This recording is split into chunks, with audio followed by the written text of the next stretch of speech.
Hey guys, in this video, we're going to take a look at how you can turn on or turn off Don't Show pop-up notifications when the screen is on for Do Not Disturb on the Samsung Galaxy S22 series.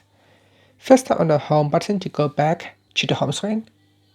From the home screen, swipe down at the top and tap on the Settings icon.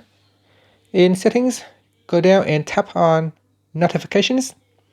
Next, we go down and tap on Do Not Disturb, and then we swipe up to go down and tap on Hide Notifications.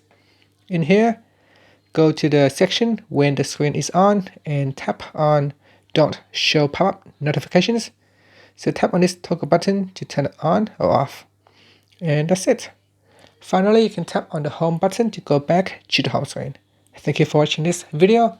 Please subscribe to my channel for more videos.